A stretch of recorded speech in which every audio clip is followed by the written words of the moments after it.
بسم اللہ الرحمن الرحیم۔ رجب المرجب کے 6 تاریخ کو خواجہ خواجگان عطائے رسول سلطان الہند خواجہ معین الدین چشتی اجمیری رحمۃ اللہ تعالی علیہ آپ کا عرس پاک ہوتا ہے۔ آج رجب کی 10 تاریخ ہے اور انشاءاللہ ہم مغرب کے بعد 11ویں شریف کا ختم شریف بھی کریں گے،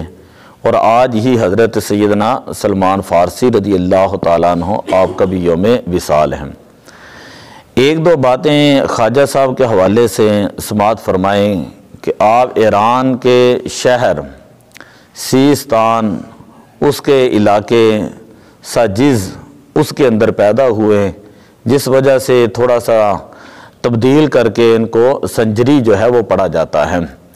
اور چشتی اس وجہ سے کہا جاتا ہے کہ ہرات کا ایک علاقہ تھا چشت، وہاں پہ آپ رہے ہیں، اس وجہ سے آپ کو چشتی بھی کہا جاتا ہے۔ پاکستان کے اندر آپ جانتے ہیں جتنے زیادہ تر سلسلے گولڑا شریف ہے، پاک پتن شریف ہے، تونسا شریف، سیال شریف، یہ جو سلسلے ہیں ان کو جو فیض ہے وہ خواجہ صاحب کی ہی بارگاہ سے ملا ہے، اور یہ سارے جو ہے اپنے آپ کو چشتی حضرات کہلواتے ہیں۔ اسی طرح خواجہ صاحب جو ہے آپ کے حوالے سے یہ بات یاد رکھیں کہ آپ حسنی اور حسینی سید ہیں، حسنی بھی سید ہیں اور حسینی بھی سید ہیں۔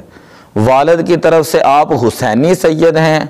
اور والدہ کی طرف سے آپ حسنی سید ہیں، اور غوث پاک رضی اللہ تعالیٰ عنہ کے جو ہے آپ رشتہ دار ہیں۔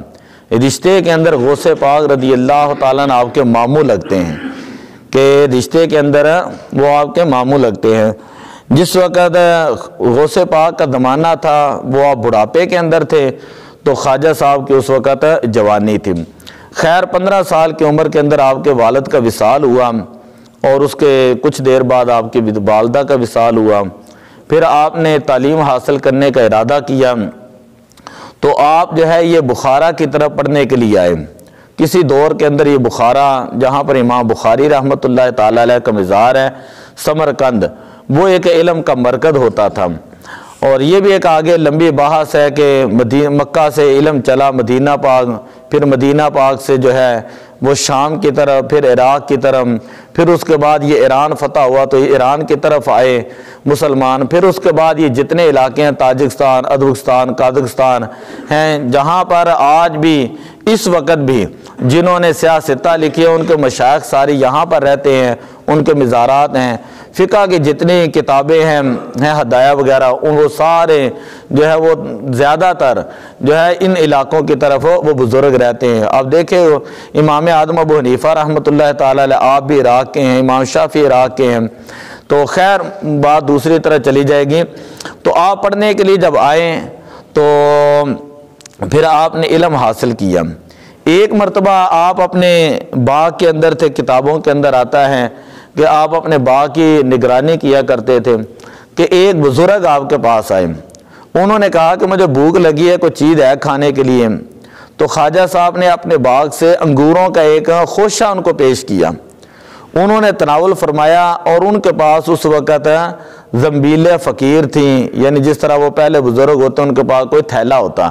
اس میں سے انہوں نے خشک روٹی کا ٹکڑا نکالا اور انہوں نے خواجہ صاحب کو دیا۔ خواجہ صاحب جو اس کو کھانے لگے اور فرمانے لگے کہ جب میں نے اس کو کھایا تو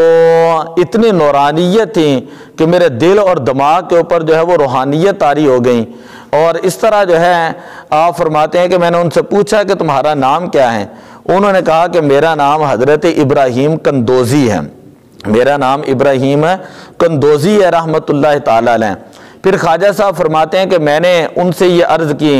کہ پڑھنے کے بعد اب میں چاہتا ہوں کہ کسی کی بیعت کروں، میں چاہتا ہوں کہ کسی کی بیعت کروں۔ یہ بھی آپ یاد رکھیں کہ بیعت کا جو مسئلہ ہوتا ہے، یہ جو علماء ہوتے ہیں یہ دین کے وارث ہوتے ہیں، اور جو اولیاء ہوتے ہیں یہ علماء سے پڑھتے ہیں۔ یاد رکھیں اولیاء علماء کے شاگرد ہوتے ہیں، لیکن علم کے اوپر عمل کر کے وہ اس مقام کے اوپر پہنچ جاتے ہیں اس مقام کے اوپر پہنچ جاتے ہیں کہ اللہ ان کو ولایت کا مقام عطا فرماتا ہے۔ اور پھر علماء جو ہیں اپنے علم کے اندر پختگی کے لیے، استقامت کے لیے اولیاء کے جو ہے وہ مرید بنتے ہیں، اولیاء کے مرید بنتے ہیں، اولیاء علماء کے شاگرد ہوتے ہیں کہ علم کے بغیر کو بندہ ولی نہیں بن سکتا۔ آج یہی تو خرابی ہے کہ جس کا دل چاہتا ہے داڑھی منڈا یہ وہ، سارے لوگ جو ہے وہ جعلی پیر بنے ہوتے ہیں، لوگوں کے گھر کے اندر گھس کر ان کی عزتوں کے اوپر مال کر رہے ہوتے ہیں، اور ہم لوگ بھی اتنے جاہل ہوتے ہیں جس کو مرضی اپنے گھر کے اندر داخل کر لیتے ہیں۔ خیر بات مختصر کہ آپ نے کہا کہ اگر تم بیعت ہونا چاہتے ہو تو حضرت عثمان ہارونی کا بتایا کہ تم ان کے پاس چلے جاؤ اور انہی کے پاس جا کر پھر رہنا۔ پھر آپ وہاں پر گئے، جب ان سے بیعت ہوئے تو وہ اپنے ان مرید کو خواجہ صاحب کو لے کر خانہ کعبہ گئے عمرہ کرنے کی غرض سے۔ تو اللہ کی بارگاہ میں جا کر دعا کی کہ اللہ ان کو دین اور دنیا کا علم عطا فرما۔ پھر اس کے بعد جب مدینہ پاک کے اندر آپ خواجہ صاحب اپنے پیروں کے ساتھ آئے، اپنے شیخ کے، اپنے مرشد کے ساتھ آئے، تو نبی پاک صلی اللہ علیہ وسلم کی بارگاہ میں جب سلام عرض کی معاہدہ شریف میں، تو آپ کے الفاظ کتابوں کے اندر یہ ہے، آپ نے عرض کی السلام علیکہ یا امام المرسلین، السلام علیکہ یا امام المرسلین۔ تو آواز یہ آتی ہے وعلیک السلام یا قطب المشائخ، یا قطب المشائخ۔ یہ جو ہم یہ کہتے ہیں نا کہ خواجہ صاحب یہ قطب ہیں یا قطب المشائخ ہیں، تو یہ حضور علیہ السلام کی بارگاہ سے آپ کو لقب ملا۔ پھر آپ جو ہے وہاں مدینہ پاک کے اندر بڑی دیر رہے۔ اب بڑی دیر رہے تو فرماتے ایک مرتبہ میں ظہر کی نماز پڑھ کر سو گیا، تو خواب کے اندر حضور علیہ السلام تشریف لائے، اور حضور علیہ السلام نے فرمایا کہ ہم نے تمہاری ڈیوٹی جو ہے وہ ہندوستان کے اندر لگا دی ہے۔ جتنی بھی آپ کی سیرت کی کتابیں ہیں، کوئی میرے پاس تقریباً 15 سے 20 ہیں، ان کے اندر یہ لفظ ہے کہ ہم نے آپ کی ڈیوٹی جو ہے وہ ہندوستان کے اندر لگا دی ہے۔ تو اس وجہ سے خواجہ صاحب کو عطائے رسول کہا جاتا ہے۔ پورا ہندوستان، پورا برصغیر پاک و ہند آپ کو عطائے رسول کہتے ہیں کہ حضور علیہ السلام کی عطا سے جو ہے وہ آپ کی ڈیوٹی یہاں پر لگی۔